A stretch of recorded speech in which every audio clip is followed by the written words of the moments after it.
முன்னாடி நம்மளோட யூடியூப் சேனலை இன்னும் சப்ஸ்கிரைப் பண்ணாமல் இருந்தீங்கன்னா சப்ஸ்கிரைப் பண்ணிக்கோங்க. தென் பெல் பட்டனை கிளிக் பண்ணுங்க. அப்போ தான் நம்ம போடக்கூடிய வீடியோஸ் உங்களுக்கு உடனே வரும். ஏன்னா நிறைய பேர் வந்து கேட்குறாங்க, சார் நீங்கள் போடுற வீடியோ எனக்கு வரமாட்டேங்குது அப்படிங்கிறது. ஸோ இதுதான் ரீசன். ஸோ நீங்கள் ஃபார்வர்ட் பண்ணும்போது உங்கள் ஃப்ரெண்ட்ஸுக்கு கைண்ட்லி ஆஸ்க் தெம் டு சப்ஸ்கிரைபுங்க. அவங்கள சப்ஸ்கிரைப் பண்ணிக்க சொல்லுங்கள். QR கோட் லெஃப்ட் இதில் தெரியுது இல்லைங்களா, அதை ஸ்கேன் பண்ணாலும் யூடியூப் சேனல் வருங்க, சப்ஸ்கிரைப் பண்ணிக்கலாம். சரி, இன்னைக்கு நம்ம என்ன பார்க்க போறோம் அப்படின்னு கேட்டீங்கன்னா, எகெயின் இந்த பட்ஜெட் தாங்க. ரிபேட் மார்ஜினல் ரிலீஃப் அப்படிங்கிற ஒரு கான்செப்ட் இருக்கு. ஏன்னா நிறைய நான் யூடியூப் பார்க்கும்போதும் நிறைய கன்ஃபியூஷன்ஸ் எல்லாம் கொண்டு வந்திருந்தாங்க அந்த போடக்கூடிய வீடியோஸ்ல. ஸோ என்ன அப்படின்னு கேட்டிங்கன்னா, இந்த மார்ஜினல் ரிலீஃப் இருக்கா இல்லையான பட்ஜெட் முடிஞ்சோடனே நமக்கு தெரியாம இருந்தது. அஃப்கோர்ஸ் நம்ம ஒரு வீடியோ சொல்லும் போது கூட ₹1 வந்ததுன்னா உங்களுக்கு ஃபுல் டேக்ஸ் வரும் அப்படிங்கிற மாதிரி சொல்லியிருந்தோம். பட் மார்ஜினல் ரிலீஃப் இருக்குங்கிறத கன்ஃபார்ம் பண்ணிட்டாங்க. ஸோ அப்போ அதை பேஸ் பண்ணி இப்போ என்ன இப்போ இருக்கு அப்படிங்கிறத நம்ம டீட்டெயிலாக டிஸ்கஸ் பண்ணுறோங்க. So what is this rebate on marginal relief or rebate marginal relief அப்படின்னா என்ன? சத்தியமா புரியல அப்படிங்கிறீங்க இல்லைங்களா? ஏன்னா unless your tax profession you will not அண்டர்ஸ்டாண்டுங்க. நம்ம டேக்ஸ் ப்ரொஃபஷனலாக இல்லாமல் இருந்திருந்தா இது புரிதல் இருக்காது. சரி, சிம்பிளாக நம்ம பார்க்கலாங்க. நீங்கள் ஸ்க்ரீனில் 2 பேர் பார்க்குறீங்க. ஒருத்தர் 12 lakhs இன்கம் ஏர்ன் பண்ணுறாரு. நான் சேலரி மட்டும் சொல்லுங்க, ஜென்ரலாக சொல்கிறேன். சேலரினா எக்ஸ்ட்ரா 75,000 நீங்கள் ஆட் பண்ணிக்கணும், சரிங்களா? ஸோ ஒருத்தர் 12 லட்ச ரூபாய் சம்பாதிக்கிறாரு. ரைட் சைடில் கோட் ஷூட் போட்டுட்டு இருக்காரு. என்ன பண்ணுறாருங்க? 12,10,000 ரூபாய் சம்பாதிக்கிறார். இந்த 10,000 ரூபாய் எக்ஸ்ட்ரா சம்பாதிக்கிறார். கரெக்டுங்களா? சரி, இப்போ அவங்களுக்கு என்ன டேக்ஸ் வரும் அப்படிங்கிறத நம்ம ஸ்க்ரீனில் எழுதியிருக்கோங்க. அப் டு 4 lakhs அப்படின்னா 0%, 4 to 8 lakhsனா 5%, 8 to 12 lakhsனா 10%, 12 to 16னா 15%. இதோட நான் நிறுத்திக்கிறேன். இதை பற்றி டீட்டெயிலாக உங்களுக்கு தெரியணும் அப்படின்னா லாஸ்ட் வீடியோவை பாருங்க, சரிங்களா?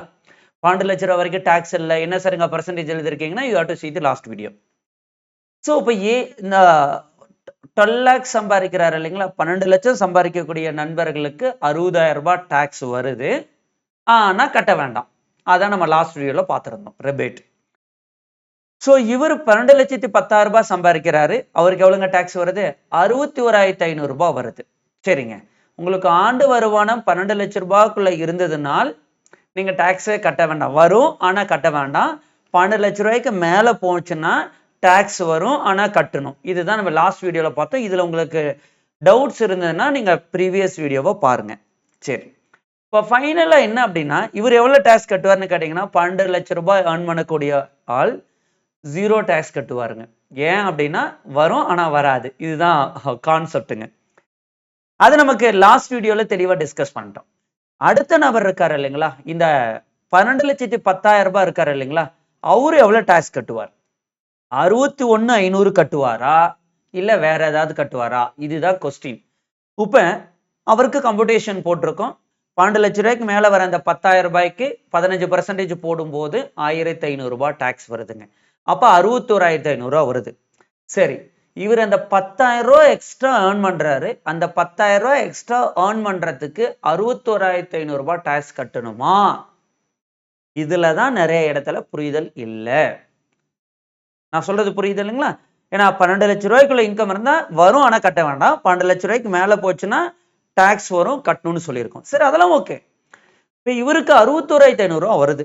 அவர் சம்பாதிக்கிறது எக்ஸ்ட்ரா, அவரோட எக்ஸ்ட்ரா சம்பாதிக்கிறது எவ்வளோங்க? எவ்வளோ சம்பாதிக்கிறாரு? 10,000 ரூபாய் எக்ஸ்ட்ரா சம்பாதிக்கிறார்.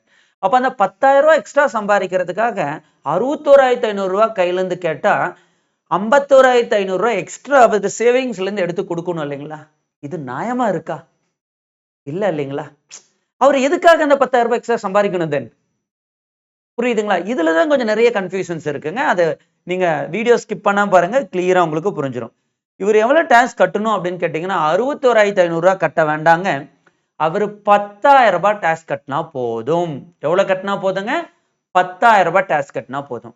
சார் இந்த 10,000 ரூபாய் எங்கிருந்து சார் வந்தது அப்படின்னா பாருங்க, இந்த சீட்டு உங்களுக்கு புரியும். 12,10,000 ரூபாய் சம்பாதிச்சால் நம்ம மேல பார்த்த மாதிரி 61,500 ரூபாய் டாக்ஸ் வருதுங்க.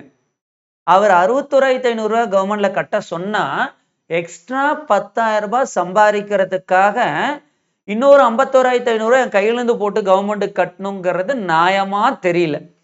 அதனால அதுக்காக வந்திருக்கிற ஒரு கான்செப்ட் தான், இருக்கிற கான்செப்ட் தான் ரிபேட் ஆன் மார்ஜின் ரிலீஃப். இதை நீங்க நல்லா புரிஞ்சுக்க. இங்க ஆக்சுவலா அவர் கம்ப்யூட்டேஷன்ல டாக்ஸ் எவ்வளவுங்க வருது? 61,500. எக்ஸ்ட்ரா அவர் 12 லட்சம் ரூபாய்க்கு மேல எவ்வளவு சம்பாதிக்கிறாருங்க? 10,000 ரூபாய். கரெக்டுங்களா? இதுல எது லீஸ்டோ, ஓகேங்களா, அதை அவரு டாக்ஸா கட்டினா போதும். 61,500 10,000 இது ரெண்டுல எதுங்க கம்மியா இருக்கு? 10,000 கம்மியா இருக்கு. அப்ப இந்த டாக்ஸ் அவர் கட்டினா போதும். அதாவது நான் நீ அதிகமா சம்பாதிக்கிற, ஒரு 12 லட்சம் ரூபாய்க்கு மேல கொஞ்சம் சேர்த்து சம்பாதிக்கிற, அதனால நீ சம்பாதிக்கிறதோட அதிகமா உங்கள்கிட்ட இருந்து பிடிங்கிற மாட்டேன், சம்பாதிக்கிறத மட்டும் கொடுத்துரு, அதை 10,000 எக்ஸ்ட்ரா வருது அதை மட்டும் பிடிங்கிறேன், எக்ஸ்ட்ரா உங்கள்கிட்ட கை வைக்கல அப்படின்னு சொல்ற கான்செப்ட் தான் மார்ஜினல் ரிலீஃப்ங்க. நான் அடுத்ததும் போயிடுறேங்க. நான் 2 நிமிஷம் வீடியோ ஸ்கிப் பண்ணா பாருங்க. 12,60,000 சம்பாதிக்கிறேன் அப்படின்னா நான் ஒரு 2 மட்டும் சொல்றேங்க.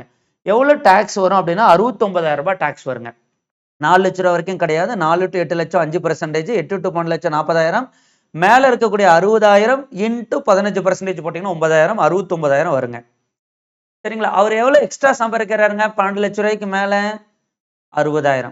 அப்ப எவ்வளவு டாக்ஸ் கட்டினா போதுங்க? 60. 69 கேட்டீங்கன்னா அவர்கிட்ட இருக்கிற சேவிங்ஸ்ல இருந்து 9,000 எடுத்து போட்டு கட்டணும்ல. இது தப்பா தெரியுது இல்லைங்களா? அதனாலதான் கவர்மெண்ட் என்ன சொல்லுது, நீங்க 60,000 ரூபாய் எக்ஸ்ட்ரா சம்பாதிக்கிறீங்களா அதை மட்டும் கொடுங்க போதுங்குது. ஸோ ஹோப்ஃபுல்லி உங்களுக்கு புரிஞ்சிருக்கும் நான் நம்புறேங்க. சரி, இப்போ ஒரு கன்க்ளூஷன் வந்துடலாம். இன்ட்ரெஸ்டிங் பார்ட்டுங்க. இவர் ஒரு 12 லட்சம் ரூபாய் சம்பாதிக்கிறாரு, லேப்டாப் பார்த்துட்டு இருக்காரு. அந்த பக்கம் சிரிச்சிட்டு இருக்காருல்ல, அவர் ஒரு 12,70,600 ரூபாய் சம்பாதிக்கிறார். அப்ப எவ்வளவு எக்ஸ்ட்ரா சம்பாதிக்கிறாருங்க? 70,600 எக்ஸ்ட்ரா earn பண்றாரு. வாடா மச்சான் பார்ட்டிக்கு போலான்னு சொல்லி கூட்டிட்டு போறாரு. யாரு? இவரு கூட்டி போறாரு. ஏன்? அவரு தான் 70,600 ரூபாய் எக்ஸ்ட்ரா சம்பாதிக்கிறாரு. கரெக்டுங்களா? இப்ப இவரு கூட்டி போய் பார்ட்டி எல்லாம் கொடுக்கிறாரு. ஏன்? 70,600 எக்ஸ்ட்ரா earn பண்ணியிருக்காரு. சோ அவர் பார்ட்டி கொடுத்தது கரெக்டா தப்பா அப்படிங்கிறத நம்ம தெரிஞ்சுக்க போறோங்க. சோ பார்ட்டி முடிச்சதுக்கு அப்புறம் இந்த நபர் எப்படி ஃபீல் பண்றாருங்க? ஐயோ சேடா ஃபீல் பண்றாரு. இந்த கம்ப்யூட்டேஷன் முன்னாடி வாடா மச்சான் நான் உன்னோட 70,600 ரூபாய் அதிகமா சம்பாதிக்கிறேன் வாடான்னு சொல்லி ட்ரீட் கூட்டி போனாரு.